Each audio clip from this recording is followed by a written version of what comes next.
മഴക്കാലം ആരംഭിച്ചതോടെ മഞ്ചേശ്വരം പഞ്ചായത്തിലെ ബാച്ചലിക്കെ, ഇടിയ പാപ്പില, ഗോവിന്ദപ്പൈ ഡാം എന്നിവിടങ്ങളിൽ കുട്ടികളും യുവാക്കളും അപകടകരമായ രീതിയിൽ നീന്തുന്നത് നാട്ടുകാരിൽ ആശങ്ക പരത്തുന്നു.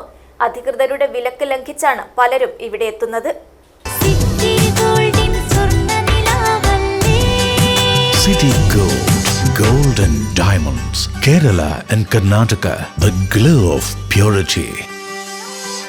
ഉയരങ്ങളിൽ നിന്ന് വെള്ളത്തിലേക്ക് ചാടുന്നതും മത്സര സ്വഭാവത്തോടെയുള്ള നീന്തലും പതിവായതോടെ വലിയ അപകട ഭീഷണിയാണ് ഉയരുന്നത്. ഇതിനു പുറമെ ഇത്തരം ഒഴിഞ്ഞ പ്രദേശങ്ങൾ കേന്ദ്രീകരിച്ച് ലഹരി ഉപയോഗം ഉൾപ്പെടെയുള്ള സാമൂഹിക വിരുദ്ധ പ്രവർത്തനങ്ങൾ നടക്കുന്നതായും നാട്ടുകാർ ആരോപിക്കുന്നു.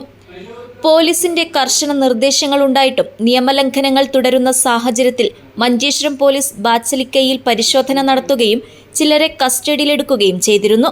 വലിയൊരു ദുരന്തമൊഴിവാക്കാൻ രക്ഷിതാക്കൾ കുട്ടികളുടെ കാര്യത്തിൽ കൂടുതൽ ശ്രദ്ധ പുലർത്തണമെന്നും ജലാശയങ്ങളിലെ അപകടകരമായ വിനോദങ്ങൾ ഒഴിവാക്കണമെന്നും അധികൃതർ മുന്നറിയിപ്പ് നൽകുന്നു.